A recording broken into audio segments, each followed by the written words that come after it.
Laurent Voulzy, vous connaissez peut-être, chanteur. Bonjour. Donc nous allons être là ensemble et ça va être sympa. Moi je suis Alain Souchon, j'ai un peu pris du poids, je suis désolé. Moi je suis Nolwenn Leroy. Voilà. Alors, on y va. Allez, on y va. Notre invité sur Nostalgie, c'est à chaque fois un bonheur de le recevoir parce que, il y a des gens qui aiment la musique et d'autres qui plongent dans la musique corps et âme depuis tellement d'années que c'est un vrai bonheur quand on aime la musique, évidemment. Laurent Voulzy, sois le bienvenu chez toi. Merci beaucoup Bruno. Bonjour, merci. bonjour. Merci, Philippe. bonjour Philippe, bonjour Leslie, bonjour tout le monde, bonjour à tous les gens qui nous entendent. Alors ce qu'il y a, c'est qu'on se dit à l'écoute de Listen Love Tour, donc le témoignage live d'une tournée incroyable, d'un légendaire voyage, on doit se dire que tu dois être l'un des hommes les plus heureux au monde, l'un des musiciens les plus heureux au monde et en même temps l'un des plus tristes parce que ça s'est terminé, en apothéose, mais ça s'est terminé. Alors, oui, tu as raison, c'est terminé, je suis triste. Quoique, comme dit Philippe, parce que j'ai envie on est en train de parler de faire 2-3 concerts supplémentaires cet été, tellement on était tous contents d'être dans cette aventure, quoi. Alors évidemment que c'était triste, parce que je crois que c'était une aventure très très belle. L'enregistrement de l'album, 2 années, 1 année de tournée en gros entre les répétitions, etc. Travailler en plus sur le montage, le mixage et la confection de ce DVD. Et après d'en parler comme aujourd'hui, tout ça, je suis toujours dans cet univers. Mais voilà, donc c'était une très très belle histoire et on était tous un peu tristes de la quitter. On a envie de temps en temps de retourner et jouer un peu ce répertoire-là. Ouais, ça se sent quand on regarde le DVD qui est dans ce superbe livre double CD avec le DVD. On ressent ce que tu es en train de nous expliquer. On ressent le côté. Vous vivez tous le même trip en fait dans cette histoire. Ouais. Que ça soit le mec avec parce qu'ils ont tous des capuches qui viennent te changer la guitare. Oui. Que ça soit la violoniste dont on va parler tout à l'heure. Ouais. Tout, il y a une espèce de communion presque, on a envie de dire, entre vous. Ouais. Tout le monde est... Bon, disons que j'ai entraîné un peu tout le monde dans l'histoire, mais tout le monde a trouvé sa place naturellement, quoi. Mais aussi, les gens qui sont là aussi, on les connaissait un peu, on savait qu'ils auraient pu être contents de vivre ça. Mais ça a été au-delà de ce que j'aurais voulu, de ce que j'aurais espéré, quoi. Tout le monde C'était une très, très, très belle histoire pour tout le monde, voilà.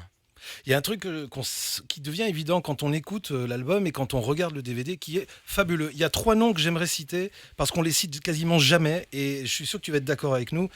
C'est que ce sont des gens essentiels parce que franchement, il faut que vous regardiez le DVD du Listen Love Tour, que vous écoutiez l'album. On ne vous fait pas l'article parce qu'il n'en a pas besoin, mais François Goetgeber, qui est le réalisateur, Lionel Delbar, qui est un monteur de génie, et alors Franck Heulery, que tu surnommes toi-même le maître des musiques, ce sont des gars ce sont des génies, c'est simple. Voilà. Ils sont énormes. Ouais, mais non, c'est bien de les citer, quoi. François Goetgeber, on s'est rencontrés un peu par hasard, et puis on m'a proposé de travailler avec lui. Le gars est formidable, je le connaissais pas, j'ai découvert en 5 minutes, j'ai fait le tour. On m'a dit ce qu'il fait est bien et tout, puis on est parti sur cette aventure. Et donc on a fait le tournage à Saint-Eustache avec lui, puisque quelques petites interviews en Angleterre. Ensuite, il y a un type formidable, François Goetgeber. Et ensuite, on a Lionel Delbar, qui est le monteur. Alors j'ai travaillé avec... D'abord, il a fait toute une partie du montage vraiment seul. Et puis il y a toute une partie quand on a récupéré toutes les bandes pour le remettre dans l'ordre et pour avoir toutes les chansons qui n'étaient pas passées à la télé. Alors on a fait le montage complet, ce qui a duré, disons, plusieurs mois. Avec lui, il est formidable, quoi. Il est formidable. Donc j'étais là, évidemment, quand j'aimais pas ma tête. Ça, tu sais, sûr. des fois, on n'aime pas son profil, on n'aime pas, on est un peu cocotte, tu vois. Donc il y a des images de moi que j'aime pas, puis des images où j'ai envie de renforcer certaines personnes, notamment ces musiciens et musiciennes extraordinaires qui sont avec moi sur scène. Donc j'avais envie qu'on les voit, etc., un peu plus. Et d'ailleurs, on les voyait bien déjà dans le montage précédent. Et puis ces chansons, évidemment, qu'on n'avait pas montées pour la télé. Et donc, on a travaillé beaucoup ensemble, mais disons qu'il a fait une grande partie du travail. Lionel est un gars formidable, c'est très bien de le citer. Quant à Franck Heulery, alors Franck Heulery, un vieux complice déjà. Un vieux complice, puisqu'on a déjà fait l'album précédent. Alors on a fait Listen Love, l'album de studio, ensemble, on co-arrangeait et co-réalisait l'album.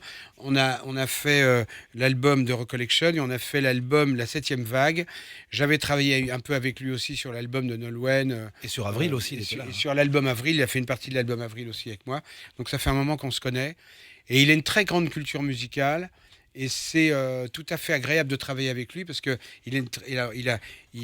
voilà, si on lui dit on veut des cordes un peu genre baroque, etc., il a sa culture pour ça. Il a une très grande maîtrise de tout ce qui est les sampleurs, les synthétiseurs, parce que dans l'album studio, comme sur scène, on utilise à la fois des instruments acoustiques, des vrais chœurs, mais aussi on joue avec les technologies modernes qui sont extraordinaires, quoi.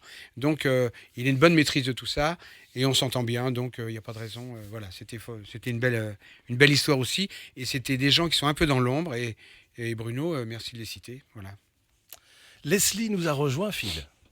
C'est dingue. Bonjour Leslie. Bonjour Laurent, alors on va faire une petite pause dans cette interview qui est principalement consacrée au lycée Neuf Tours.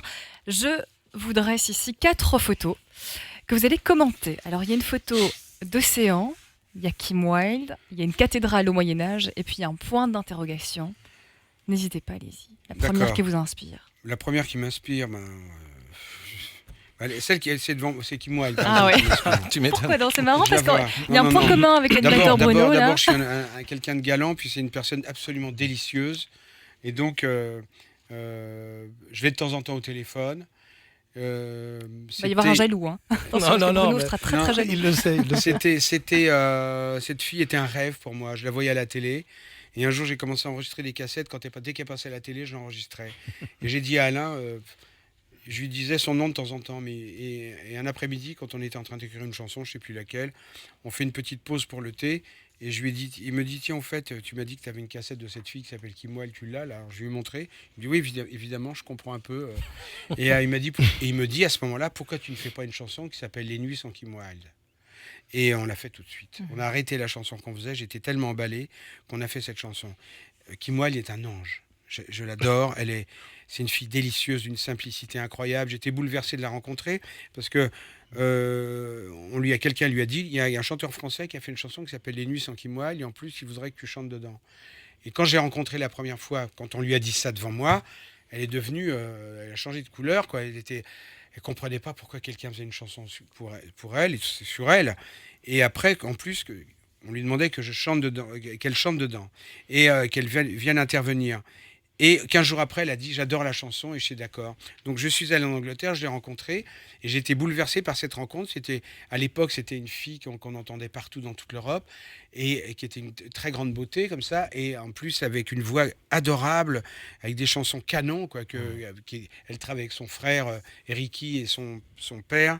Et j'ai découvert une fille timide, réservée, pas tellement contente d'être une star, et très très gentil. Et ça m'a bouleversé de voir quelqu'un qui faisait fantasmer tant de personnes, tant de garçons, et en même temps qui était tellement timide. Évidemment, quand elle est arrivée dans un studio comme ça, c'était Kim Wilde. Mais quand on la voyait chez elle, c'était une petite chose adorable et très humble. Voilà. Première inspiration. Kim, je te salue et je t'embrasse. Parfait. Deuxième inspiration. Je vais prendre la cathédrale, Ouais. c'est que des choses que j'aime. Hein. Alors la cathédrale, écoutez, c'est les cathédrales, ça fait partie de cet univers. Les cathédrales ont été au départ fabriquées, parce qu'il y en a des récentes, mais au départ fabriquées au Moyen-Âge. Le Moyen-Âge est une période qui m'attire depuis que je suis enfant, sans savoir pourquoi. Depuis que j'ai l'âge de 8 ou 9 ans. Donc le Moyen-Âge, oui, c'est ça, est une période qui m'attire. Alors là, l'image, c'est une cathédrale. Les cathédrales, c'est très extraordinaire, les cathédrales, parce que on dirait qu'on peut, quand on s'intéresse un petit peu, on peut les lire à plusieurs niveaux, quoi, comme des livres où il y aurait 2 ou 3 lectures différentes. Et c'est absolument étonnant. Elles sont apparues à une certaine époque. Moi, je trouve qu'elles ont été un peu inspirées par l'Orient. Au cours de la tournée, je visitais la cathédrale d'Amiens et je disais à la fille qui était une spécialiste un peu, on était un peu dans les hauteurs de la cathédrale, je lui disais c'est drôle comme cette figure-là rappelle des figures qu'on voit dans certains pays arabes. Et je trouve que l'ogive ressemble beaucoup à l'architecture arabe, quoi. Et donc... en tout cas, voilà, je suis très attiré par les cathédrales. Il y a des labyrinthes dans les cathédrales. On n'a jamais su à quoi ça servait. C'est un grand mystère.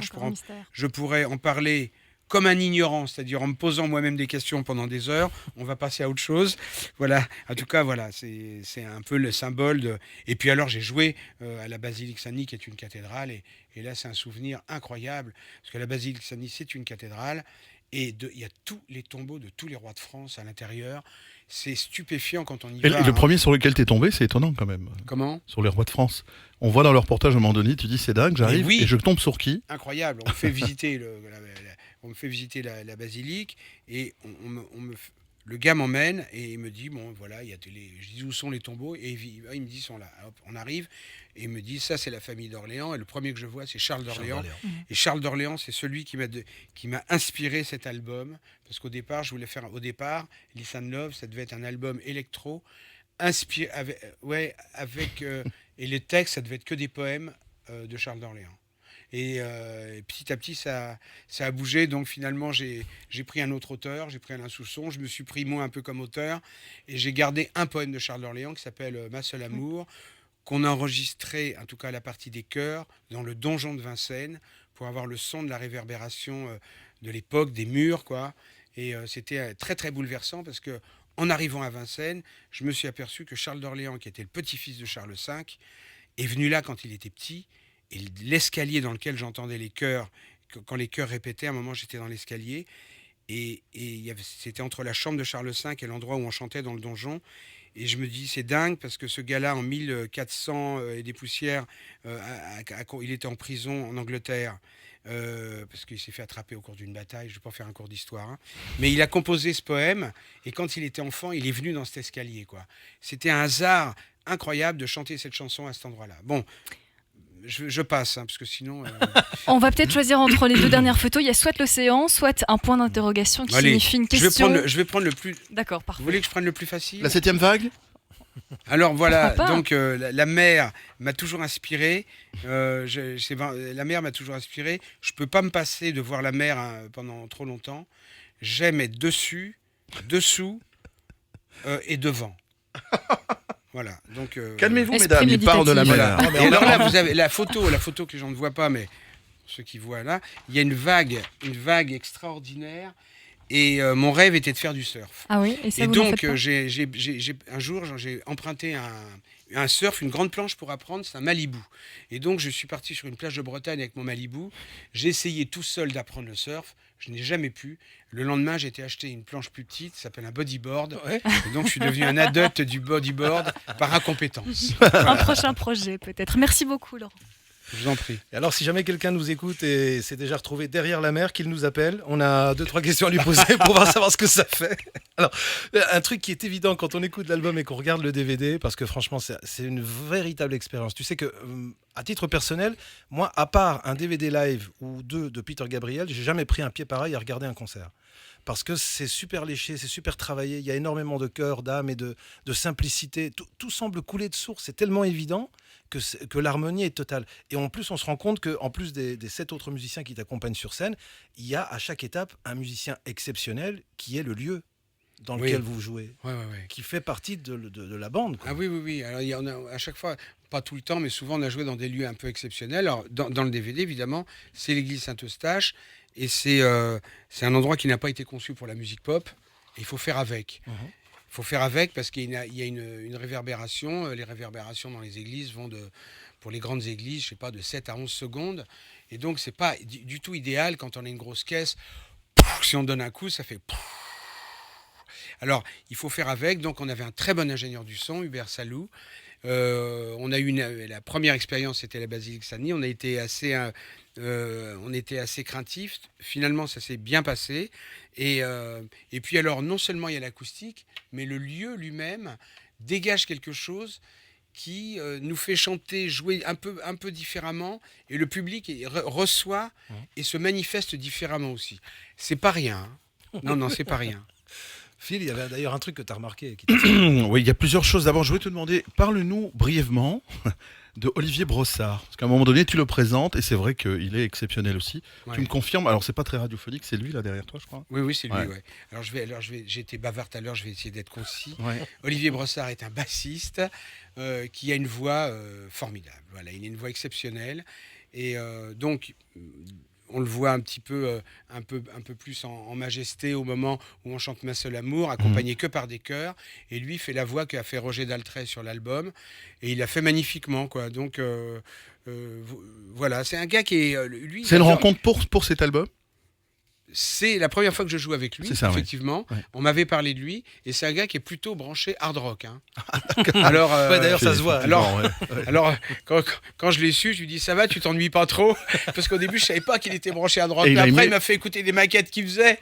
Je lui ai dit oh là là, mais ça va, c'est pas, tu t'emmerdes pas trop avec moi et tout. Il a aimé non, non, non, l'expérience, non. ouais. Mais il est formidable, quoi. Super, super musicien. Il joue de la guitare aussi. Et puis alors à un moment donné, on voit une chanson dont tu nous avais parlé la fois où tu es venu présenter Listen Love et qu'on a vu et on a eu la même impression avec Bruno, il t'en parlera juste après. Là, j'ai failli chialer en regardant, tellement c'était exceptionnel. Un truc que tu as écrit évidemment avec Alain Souchon, c'est Jésus.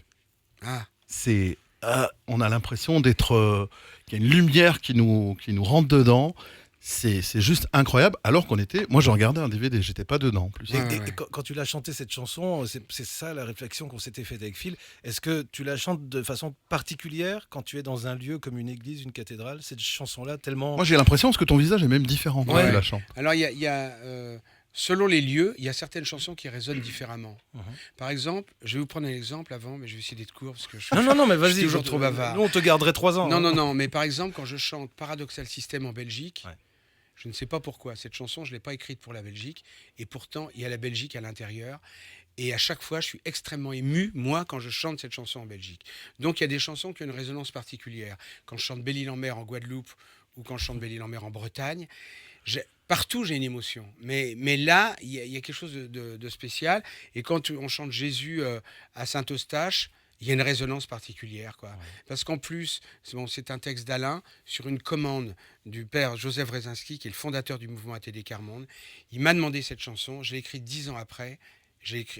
Il m'avait demandé de le rappeler, je ne l'ai pas appelé. Il est mort 1 an après. J'ai connu ce mouvement ATD Quart-Monde, qui est un mouvement qui a changé ma vie quand même. Parce que c'est un mouvement qui lutte contre la misère. Les gens que j'ai rencontrés sont exceptionnels. Notamment, évidemment, j'ai rencontré des gens qui vivent dans la misère, puis aussi des volontaires qui sont des gens tout à fait extraordinaires. Et il y a quelque chose en moi, évidemment, qui a changé à côtoyer ces gens et qui m'a appris beaucoup de choses. Donc, Jésus, en tout cas, je disais que j'allais être court, mais en tout cas, Jésus à Saint-Eustache, par exemple, prend une résonance particulière, oui. Et tu traduis ça comment? Qu'est-ce qui se passe en toi quand tu la chantes dans ce lieu? Alors donc, Des stigmates. Alain, voilà, d'un seul coup, ça coule. Alain, dans le texte, on apostrophe Jésus, Ouais. c'est-à-dire presque, c'est pas un blasphème, on l'engueule un peu, on lui dit, mais pourquoi toi qui serais... On parle Jésus parce qu'on est en Occident et parce que j'ai été baptisé catholique, mais c'est valable pour toutes les religions. Toi, le Tout-Puissant, comment que ça se fait qu'il y a les uns et les autres? Pourquoi il y en a qui naissent dans la misère et qui finissent dans la souffrance, et d'autres qui vont naître dans l'opulence et finir... enfin, on finit jamais très bien, mais disons on peut passer une vie très longue Ouais. dans un certain bonheur. Pourquoi il y a les uns et les autres? C'est la question qu'on pose à Jésus. La poser dans cet endroit où des gens, quels qu'ils soient, sont venus chercher l'espérance, apaiser leur souffrance, et même pour certains, comme toujours aujourd'hui, venir chercher à manger sur les marges de l'église en hiver, ça a une résonance particulière. Ouais, ouais. Alors, les gens qui t'accompagnent, les musiciens qui t'accompagnent, c'est vrai que tu as parlé à juste titre de 2 membres du groupe Circus aussi, hein, qui accompagnent Ouais, Stanislas et Qui sont pas les Calogero, plus moches d'ailleurs. qui sont pas les plus vilaines de Circus, et même les 2 plus jolies, puisque c'est les 2 seules filles. Ce sont Elsa Fourlon Ouais, et Karen Brunon. ouais. Elles sont exceptionnelles toutes les 2 parce que elles savent tout faire. C'est-à-dire qu'elles apportent une magie. Je veux dire, c'est difficile de décrire ce qu'elles apportent parce qu'elles sont partout. Au four, au moulin, à la harpe, à la guitare électrique, au chœur. Elles ont des voix somptueuses. Ouais, ouais. Et elles ont en plus cette espèce tu les mets à l'honneur de façon magnifique parce que chacune à son tour, elles ont chacune droit à leur petit moment de gloire, mais tu sens que ce sont des muses, quoi. Ouais, ouais. Je veux dire, elles sont là. Non, mais tu as raison. Il y a ce que les gens savent faire et ce qu'ils dégagent. Ouais, voilà. Et pour moi, ce que les gens dégagent, c'est hyper important, quoi. Mhm. Hein, c'est ça qui fait qu'on aime quelqu'un en le regardant. On ne sait Mhm. pas ce qu'il fait, mais d'un seul coup, on est attiré par cette personne. Elles sont attirantes. Elles sont attirantes, elles dégagent quelque chose. Et alors, évidemment, elles deviennent encore plus magiques quand elles prennent leurs instruments. Et notamment, elles savent en jouer plusieurs, et notamment quand elles en jouent un peu moins, comme Karen, mais tellement bien, et elles chantent tellement bien que c'est magique. Elsa, c'est pareil, mais en plus, Elsa joue du violoncelle, elle joue de la harpe, elle joue du clavier, elle joue de la guitare, et elle chante magnifiquement. Moi, je lui ai déjà fait jouer des percussions et tout ça. Donc, elles sont toutes les deux, pour moi, elles sont toutes les deux magiques.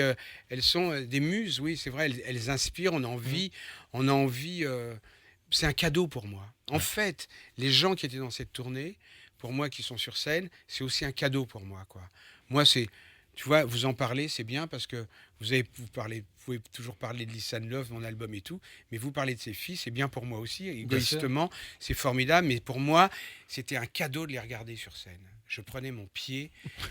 Allez, quand Elsa se lève et qu'elle chante, quand Karen fait son solo de violon, elles sont belles comme des chœurs. Elles dégagent quelque chose de beau et elles jouent divinement bien. Moi, c'était mon pied de les regarder par moments. Mais vos regards c'est un sont très plaisir. complices, hein, ça Mais se oui, voit mais dans le parce que montage. pour moi, c'est un bonheur de les voir, quoi. Ouais. Donc, c'était pour moi le moment où je montais sur scène et qu'il y avait et de les regarder, que nos regards se croisent. Pour moi, c'était merveilleux, quoi. C'est un cadeau pour moi. Hein. C'est un cadeau pour moi, réellement, quoi. Mais d'autant plus que D'avoir deux filles comme ça, les garçons aussi. Mais c'est vrai que dans les filles, il y a quelque chose de plus, il y a un truc de séduction, de ce qu'on n'a pas, parce qu'on est des garçons, donc on cherche toujours ce qu'on n'a pas. Ça doit être pour ça qu'on aime les filles. Mais je ne sais pas ce que c'est la raison. Mais en tout cas, voilà. Donc c'est un cadeau. Mais bon, évidemment, on parlait d'Olivier tout à l'heure. Eric, qui est un musicien d'exception aussi, qui joue de la guitare, qui joue très bien du clavier, qui chante bien, qui joue des percussions et de la batterie. Et puis Michel M. Salem, qui est lui un ange, quoi, avec son clavier et ses machines, l'usine à gaz devant lui. Là, voilà. Mais c'est dingue parce que tu as dû ressentir un énorme bonheur tous les soirs sur scène, de te retrouver dans une telle harmonie. Je veux dire, il n'y a pas une fausse note. Quoi. Je veux dire, chacun est à sa place et chacun prend le même bonheur à être là. Qu'on soit dans la salle ou sur la scène, ça a été un rêve tout éveillé pendant toute cette tournée. Oui, pour moi, c'était un... Ouais. Je dis tout le temps presque... J'allais dire... Souvent, dans les autres tournées, je disais, mon moment de récréation dans la journée, c'est le moment où je vais sur scène. Mais là, je dirais pas ça parce que, à cause du concept de l'album et de la façon dont ça commençait, etc., c'était à la fois une récréation, mais c'était un moment d'exaltation différent d'une tournée normale, probablement à cause de Listen Love, à cause de cette ambiance un peu inspiré par évidemment le Moyen-Âge, la France, l'Angleterre, l'amour et un peu la mystique, quoi. Donc il y avait un truc très très fort qui se passait, mais je crois pour nous tous, ouais. Alors moi, si je devais écrire un bouquin sur ma vie, ce qui est à peu près le moment avec tout ce qui se passe, il y a une chanson dans tout cet album qui je sais pas, elle me transporte chaque fois et elle est moins calme que les autres, elle est un petit peu plus rythmée. Tu parlais de faire un album plus électro. Ouais. Je pense qu'elle représente peut-être le côté plus électro. Est-ce que tu vois où je veux? Oui. C'est Le quoi? ciel et la terre. Ouais. Ouais. C'est juste incroyable. Je l'écoutais tout à l'heure Ouais. à fond dans le casque. Il y a plein de trucs qui me viennent. J'ai envie d'écrire. Je sais pas pourquoi. Quand j'écoute Ouais. ça, c'est Mais incroyable. C'est C'est libérateur, je trouve. Alors j'aime toutes les chansons de l'album, et celle-là, c'est peut-être pour moi une des chansons les plus profondes, parce que au début, alors j'ai un tout petit peu de temps, je vais Ouais, essayer ouais, d'aller, je vais essayer d'aller vite. Une demi-heure après. On n'est pas couché, hein. Bonne nuit. On va laisser. Alors, la chanson est née. Alors, la chanson est née parce que Franck Eulery faisait des cordes en rigolant comme ça, des cordes un peu à la Handel. Il improvisait, c'était très joli, avec des sons de violon, avec son clavier. Et puis moi, j'ai envoyé une boucle. C'est un peu comme ça qu'on a fait d'ailleurs la 9e croisade. Mais j'ai envoyé une boucle un peu électro. Un truc dance un peu, que j'adore, hein, j'adore les trucs dance aussi. Et donc, d'un seul coup, je me suis dit, c'est marrant d'avoir ces cordes un peu baroques avec de la musique. Et je dis, c'est les deux choses que j'aime, c'est-à-dire, j'adore les trucs qui dansent. Je suis fasciné quand je vais rarement dans des boîtes, mais quand je vais dans des boîtes, j'adore voir notamment les filles danser, quoi. Je trouve sublime, quoi. C'est-à-dire, comment d'un seul coup, le corps devient intelligent. Une fille qui ondule, c'est pratiquement ce qu'il y a de plus beau, quoi. Ouais, c'est vrai. C'est vrai, hein, Ouais, c'est tout à fait d'accord magnifique, avec toi. quoi. Et donc, les filles qui dansent, je trouve ça très, très beau. Et quand j'entends de la musique baroque ou quand je vais dans une église et que j'entends le Messie de Handel, je monte au ciel, quoi. Et alors, c'est deux vibrations différentes. Une qui te fait monter au ciel et une qui te fait bouger le derrière, quoi. mais qui sont toutes les deux sublimes. C'est vrai. Mais c'est un écartèlement. Ah Il y en a une qui est sensuelle, qui t'attire vers le corps, et l'autre qui t'attire vers le ciel, quoi. Et j'ai dit, mais c'est génial, c'est l'écartèlement, c'est la tentation de Saint Antoine. Saint Antoine était un saint, il est devenu saint après, c'était un homme qui voulait vivre comme Jésus, et donc il disait, faut que j'arrive au ciel, faut que j'éloigne tous les plaisirs de la terre, et donc il vivait comme un ermite, et il était, et sans arrêt, on dit que Saint Antoine, on dit que le diable venait le voir tout le temps pour l'attirer. En fait, le diable de Saint Antoine, c'était son corps. Et donc, il voulait vivre comme un ermite hors de son corps, c'est-à-dire dans l'esprit, mais en fait, son corps le démangeait. Et après, petit à petit, je me suis dit, mais c'est un peu ma vie. Et donc, au lieu de changer le titre en disant, au départ, la chanson devait s'appeler « La tentation de Saint Antoine ». Et ensuite, j'ai appelé « Le ciel et la terre ». Pourquoi ? Parce que moi, je suis un peu comme plein de gens, mais bon, moi, je fais de la méditation tous les jours, je suis attiré par le ciel, 80-70, je vais dire que... On s'est moqué de moi l'autre jour, parce qu'un jour j'ai dit 90. Je vais dire 70% de mes lectures, c'est un peu des recherches sur les mystiques de toutes les religions. Donc je suis attiré par ça. Et en même temps, je trouve les plaisirs de la terre absolument délectables. J'aime avoir 50 guitares électriques. J'aime les vieilles voitures. Je trouve les filles magnifiques. Je suis marié, mais on peut être au régime et on a le droit de regarder le menu. Bien sûr. Voilà, il y a des tas de choses que je trouve magnifiques, quoi. Alors, je suis attiré par la vie monastique, tu vois, par exemple, je trouve, et en même temps, je trouve incroyablement beau, en tout cas attirant les choses de la terre. J'ai dit, c'est ma vie. Je suis écartelé entre le ciel et la terre, et donc j'ai dit, c'est pour ça que j'ai fait cette chanson. Et c'est pour ça que pour moi, c'est une chanson très profonde. Et j'avais rien d'autre à dire que le ciel m'attire, la terre me tiraille. Et donc, voilà, c'est pour ça que cette chanson est une chanson dance, avec que des chœurs, comme dans des chœurs d'église. Tout à fait, ouais. Et en même temps, et donc c'est le tiraillement, quoi. C'est le sucré-salé, c'est-à-dire on est tiré entre les deux, et ça me provoque un effet très très fort, quoi. C'est deux trucs qui ont l'air incompatibles, mais qui sont terribles pour moi. D'entendre de la musique dance et d'entendre des chœurs d'église en même temps, voilà pourquoi il y a eu cette chanson, quoi. Voilà. Eh ben voilà, il a promis. J'étais court, hein, T'es super court. Alors Désolé, hein. On a pondu Pas grave. on a pondu une interview inspirée par Listen Love, histoire de dresser un petit peu un état des lieux de ce qui s'est passé pendant cette tournée. Voilà, et ce que Bruno n'ose pas te dire, c'est qu'il faudra répondre brièvement en toutes les questions. Non, mais vous couperez. Enfin, non, on est en Ouais, direct. Non, on coupera pas. Non. Alors, première question. Quel a été le lieu le plus impressionnant, justement, de cette tournée, au lieu de draguer Leslie? Quel a été le lieu... non. Je plaisante. Non, non. Quel a- Ça, ce De toute sera façon, coupé, il y par a des images. Quel est le lieu le plus impressionnant dans lequel tu es tourné, pour toi? Le lieu le plus impressionnant dans lequel j'ai tourné, c'est la basilique Saint-Denis. C'est vrai que tu en parles systématiquement. Ouais. Ouais, parce que c'est comme Saint-Eustache, mais elle est extrêmement impressionnante et belle. Mais Saint-Eustache, c'était un délice, hein. Je dirais la basilique Saint-Denis. Oui, oui. Ok.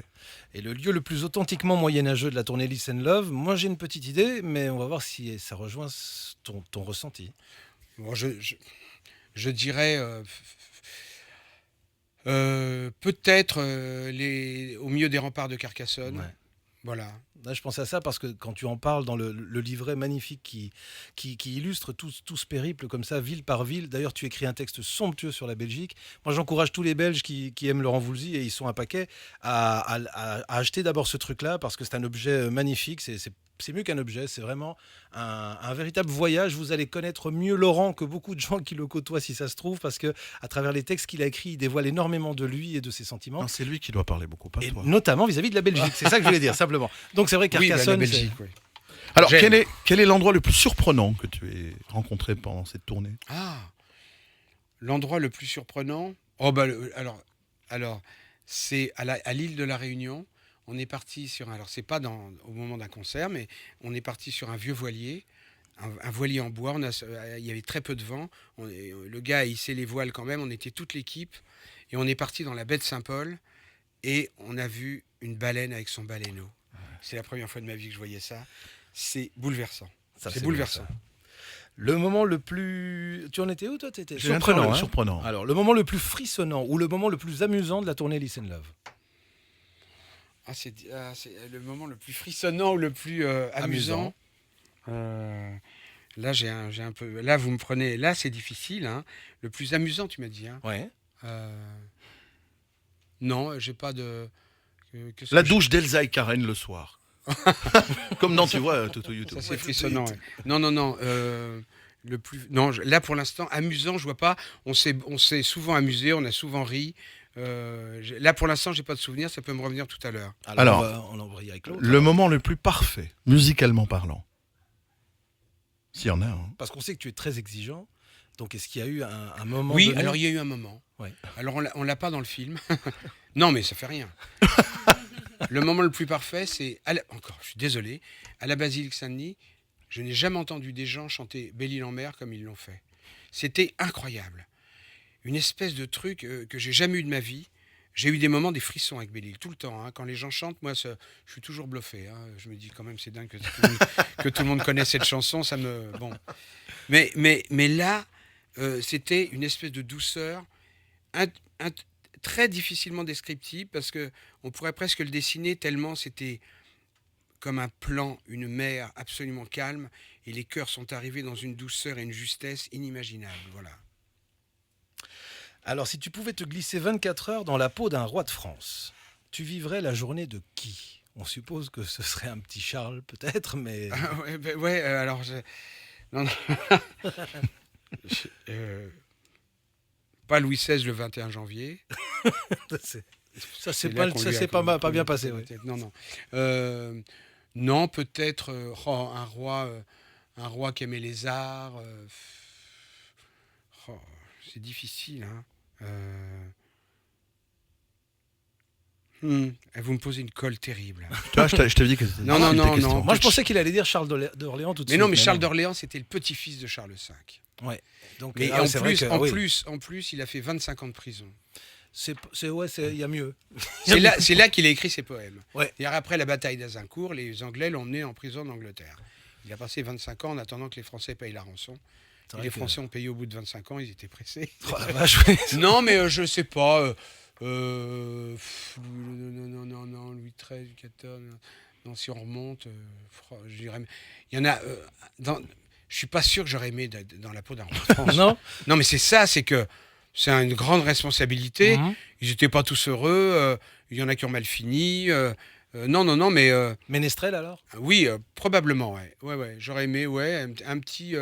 Alors bon, évidemment, à cette époque-là, c'est vrai qu'il fallait mieux être du bon côté, c'est-à-dire avoir un peu d'argent dans la poche et une belle maison, plutôt que la majorité des gens qui vivaient dans des conditions difficiles. Mais oui, j'aurais aimé être... alors, troubadour. Troubadour, c'est bien. C'est un beau mot. Ça tombe bien pour la question suivante. Tiens. Un instrument de musique moyenâgeux que tu aurais aimé inventer.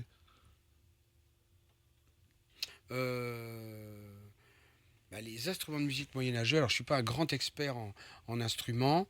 Il jouait déjà une espèce de harpe, la lyre.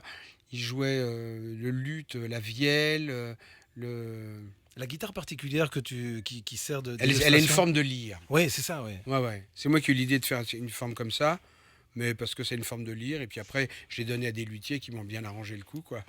Mais je vais vous dire un truc bizarre. Alors, je ne sais pas s'il y a un instrument que j'aurais aimé inventer. Il y a un instrument que j'adore, mais qui est très étrange. Je ne dis pas que j'en jouerai toute la journée, que je pense qu'il y a très très peu de gens qui aiment ça. Le triangle. Non, ça s'appelle le chromorne. Le chromorne. Écoutez du chromorne, vous allez voir. Ça ressemble à quoi ? C'est une espèce d'instrument comme ça, qui a un peu une forme en bois, comme ça. Et le son est très très aigre. Mais j'aime bien, je l'ai utilisé une fois dans une chanson médiévale, un peu, pour moi je trouve, une mélodie médiévale, mais qui était un reggae, dans l'album Avril, une chanson qui s'appelle Capitaine et Matelot. Et ça s'appelle... exactement, voilà. Non, je lui montre une photo. On dirait le haut d'une canne. On dirait le haut d'une canne.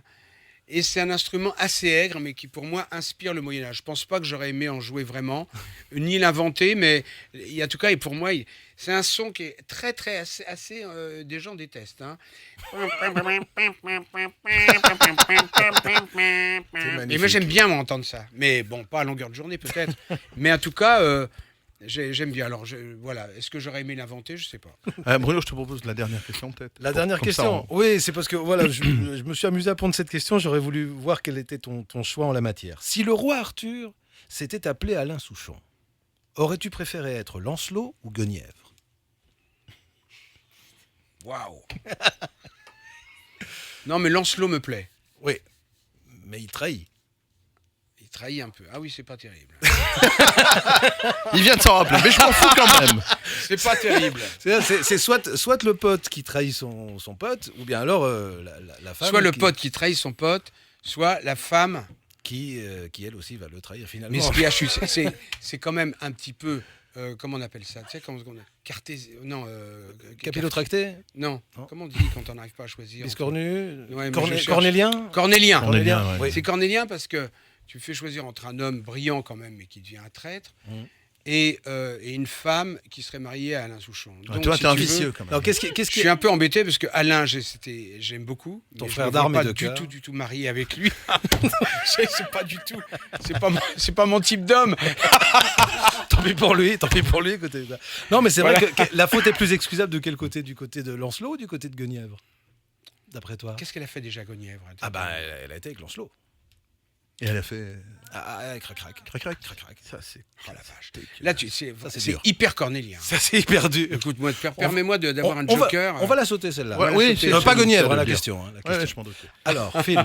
Bah, on termine avec une interview autoportrait. On connaît Alain Souchon, mais on va en savoir encore un petit peu plus avec une première question. Donc Ouais. je commence C'est Laurent la Voulzy, phrase. c'est- J'ai dit Alain Souchon. J'ai dit Alain Souchon. C'est pour voir si vous suiviez, c'est très bien. Très Je bien. remercie d'ailleurs Laurent de ne pas avoir réagi On suit, sur cette erreur. Non, mais c'est Alors- une chose qui arrive souvent. On va commencer la phrase et toi tu la termines si tu veux bien.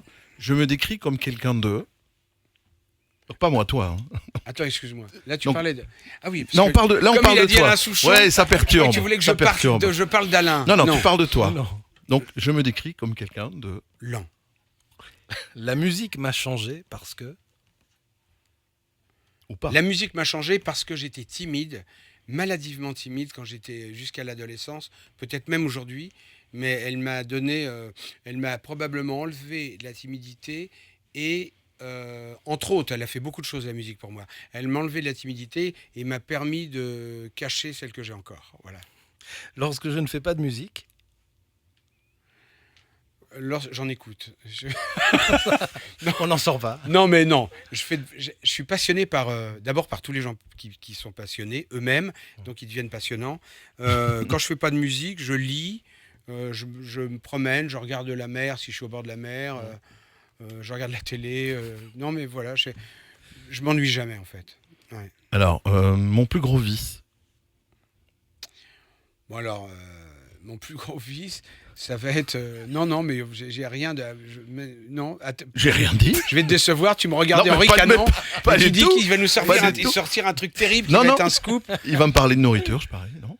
Bah, exactement. Le millefeuille? Mais oui, j'allais dire le millefeuille. Ouais, je m'en doute. Le millefeuille, disons, en gros, les gâteaux, comme le Ouais. cake victime, tu vois. Non, mais, ouais. Enfin, ouais, je suis très gourmand. Ça tombe bien. Bon, Je suis très gourmand. Après, non, mais après, voilà. Alors, la dernière fois que j'ai été gêné. Oh. Les pieds dans le plat, tu vois. Plein de fois. La dernière fois, parce qu'il y a des tas de fois où j'ai été gêné, de sortir des gaffes. Là, la dernière fois, je suis incapable de dire la dernière fois. Ou une fois. Je peux que vous en j'ai gêné. raconter une. Allez, vas-y. Je vais essayer d'être bref. Bon, ça fait un peu. Comment on appelle ça les gens qui citent toujours des noms connus là? Name dropper. Name dropper. Name dropper, c'est les gens qui aiment bien citer qu'ils ont Oui. rencontré que des gens connus. Je vais s'en faire fout, le name ça. dropper. Je suis désolé, mais c'est parce Pas que c'est grave. la seule qui me vient et qui est marrante. J'étais un jour chez Bill Wyman, qui était l'ancien bassiste des Rolling Stones. À l'époque, il jouait encore avec eux. Et à un moment, au bout d'une heure, je lui avais toujours pas dit que j'étais un grand fan des Rolling Stones et tout ça. Je lui disais pas aujourd'hui, je lui aurais dit, mais à l'époque, on faisait un style gna gna gna. Mais j'étais très impressionné d'être avec lui. Et en fait, on jouait au ping-pong. Il m'avait demandé si je savais jouer au ping-pong. Donc je jouais au ping-pong avec lui. Pendant une heure, on jouait. Et il coupait toutes les balles et je perdais tout le temps. Et donc, au bout d'un moment, on fait une pause, il me propose à boire. Et il y a un petit silence qui s'établit. Et pour meubler le silence, je lui dis, je me lance. Bon. Je lui dis pas que je suis fan des Stones, mais je lui dis, je viens d'acheter, alors c'est vieux, je viens d'acheter un album des Stones Je viens d'acheter Emotional Rescue. Alors il me dit, oh yes, yes, yes. Je lui dis, j'adore la partie de basse que tu joues dans Emotional Rescue. Et là il me dit, oh thank you very much Laurent. Il dit, Ron Wood play the bass. C'est Ron Wood qui joue la basse. Alors là, j'avais envie d'être à 3000 km là. C'était l'horreur absolue quoi. Le premier mot que je lui dis sur les Rolling Stones, je lui dis qu'il joue bien de la basse dans ce morceau-là et que c'est en fait il me dit lui c'est Ron Wood qui joue. Alors après je me suis un peu rattrapé sans le faire exprès. Je lui dis je savais plus quoi faire. Il y a eu un blanc terrible et je lui dis après est-ce que mais en faisant semblant de ricaner, je lui dis c'est quand même toi qui joues dans Miss You. Il fait yes Laurent. Alors je lui dis mais est-ce que tu joues avec des baguettes? Je sais pas comment tu fais pour jouer cette partie de basse. Et ben il est allé chercher sa basse. Il l'a fait. Il s'est assis sur ses talons par terre devant moi. Il m'a joué la basse de Miss You. Ah la vache. La classe. Magnifique. Alors, la dernière fois que tu as pleuré, La dernière fois que j'ai pleuré, alors je peux c'est à la télé. Et je peux plus vous dire pourquoi. C'était un film avec une foule. Souvent, quand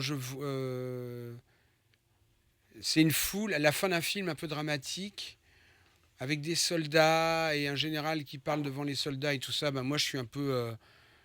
C'était une armée un peu décimée, mais il restait quand même quelques soldats vivants, disons une petite troupe, quoi, des quelques centaines. Et le général parle devant eux et tout ça. Eh ben, je vais vous dire que ça m'a fait... J'ai eu les larmes aux yeux, quoi. Mais j'ai eu d'autres fois les larmes aux yeux. Non, pour d'autres raisons aussi. Ça m'arrive, hein. Ça m'arrive. Bah, alors, encore heureux, ça veut dire que Ouais, le cœur ouais. palpite quoi. Ah oui, oui, oui, bien Ça, sûr. Est-ce que tu as un porte-bonheur, un gris-gris, un objet dont tu ne te sépares jamais, toujours le même? J'ai 2-3 trucs dans mon sac, ouais. En général, c'est des pierres qu'on me donne.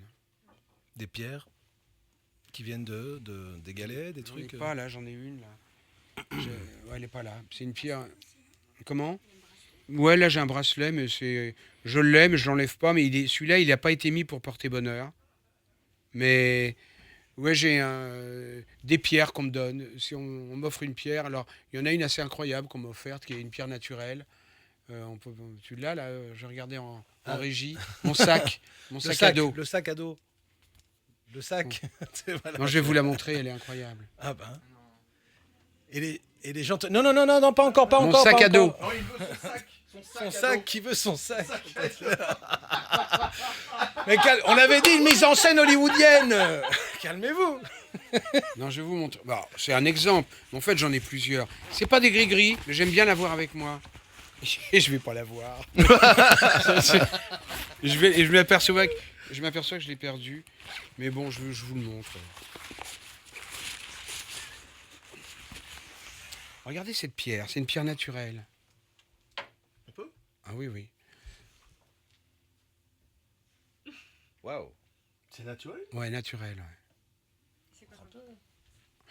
Alors, il y a un endroit, c'est un endroit... Oh, c'est énorme. Tu viens de perdre ta pierre, Laurent. Ouais. Montre-la, tiens, Leslie. Alors, c'est un endroit, on m'a offert ça l'année dernière. Il y a un champ en Bretagne. Et les gens, tout le temps, de temps en temps, quand ils creusent dans la terre, ils voient il y a des pierres comme ça. On m'en a offert une. Elle est incroyable. Hein. Alors, on dirait qu'il y a une croix dessinée sur une Oui, oui, c'est pierre. incroyable. Pour ceux qui ne verraient pas les images, on vous décrit, c'est une pierre C'est dans, le noire. centre, Moi, de j'ai la, cru que c'est c'était- dans le centre de la Bretagne. J'ai cru que c'était le nœud papillon de Non, c'est de très Diropos. incroyable. Voilà. Ça.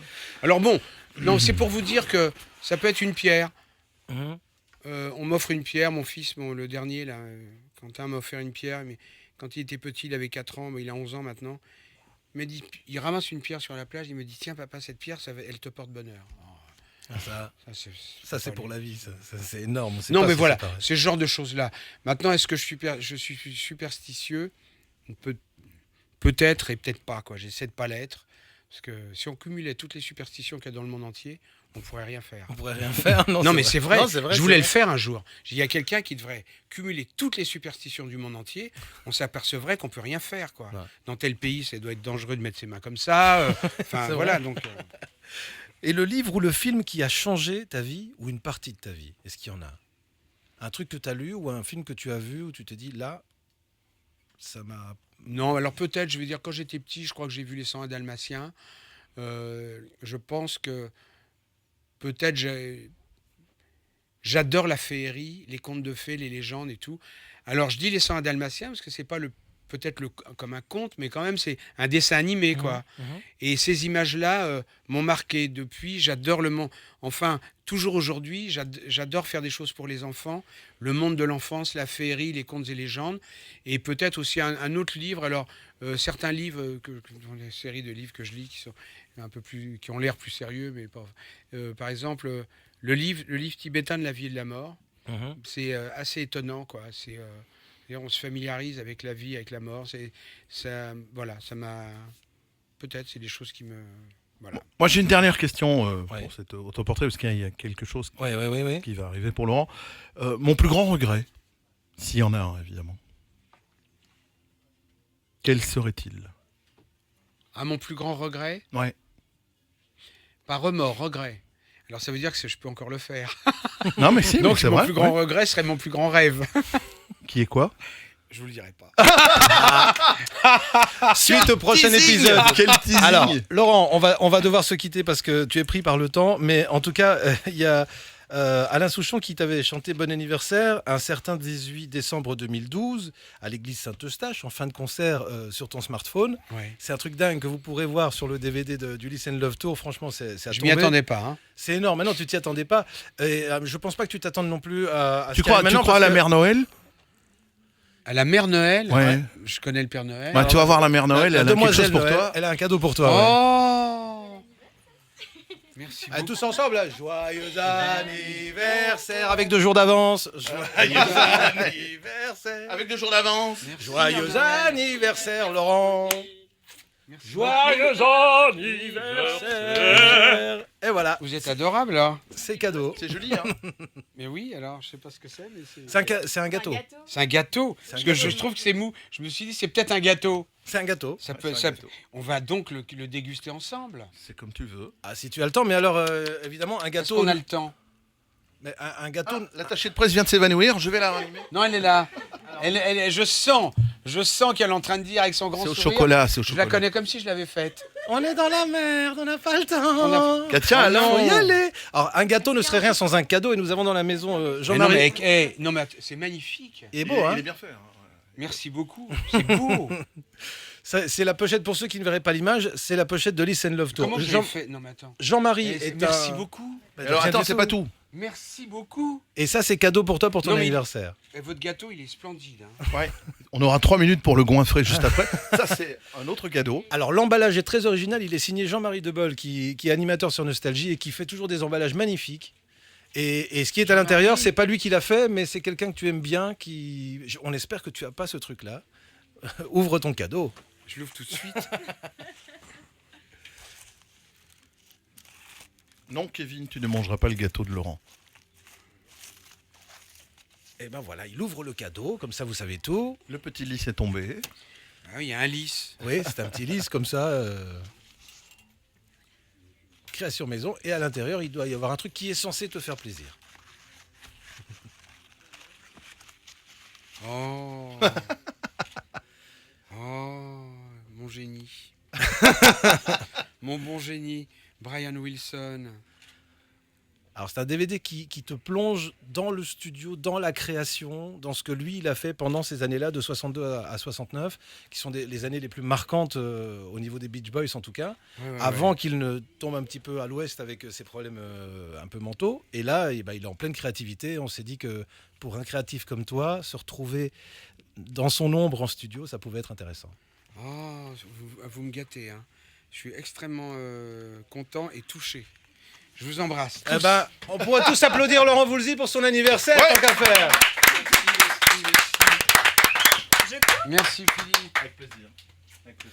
Merci beaucoup. Et c'est ici qu'on va se quitter. On dit au revoir déjà. On va devoir dire au revoir pendant qu'il embrasse la radio.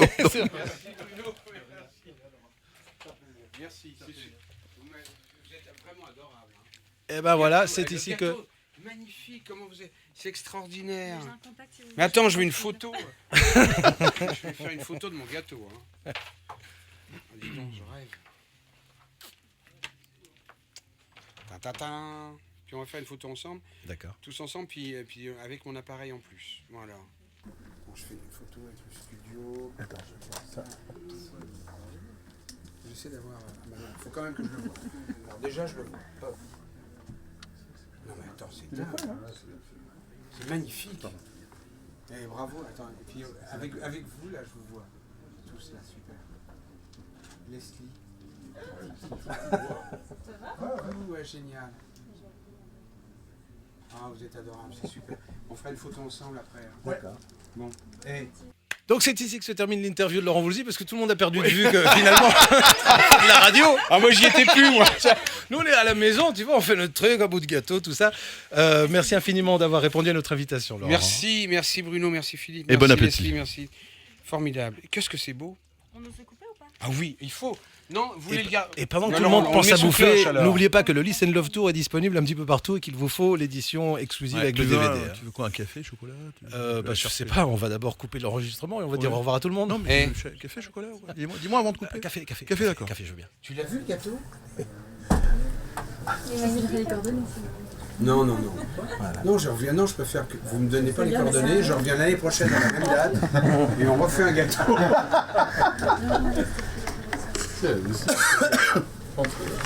Magique. C'est bien, t'as raison. Qu'est-ce que c'est beau, ça m'embête de le couper. Ah ouais, ça c'est... Mais je pourrais pas, on est obligé, hein, il faut bien le manger. Hein. Ah, je pense que vous êtes obligé. C'est drôle, hein, c'est la vie, quoi. C'est-à-dire les belles choses, puis il faut Écoutez, éphémère. Ah ouais, mais là, c'est pour 10 personnes, là. Rien qu'une part. Non, mais là... Attends, honnêtement, je l'ai pris en photo, je vais en manger la moitié, puis laissez-le là, quoi. Vous avez un frigo ici, non? Oui, on en a. Mais attends, ils sont 15 dehors, hein, ils attendent. Ah bon, mais non, mais je vais prendre... Moi, je vais prendre que la moitié de ça. Hein. Eh, c'est magnifique. Non, c'est trop. Mais c'est magnifique. Hein. Et merci beaucoup. Vous êtes chou là. Hein. C'est avec plaisir. Bah non, parce que là, c'est super gentil. Hein. Non, mais c'est beau en plus.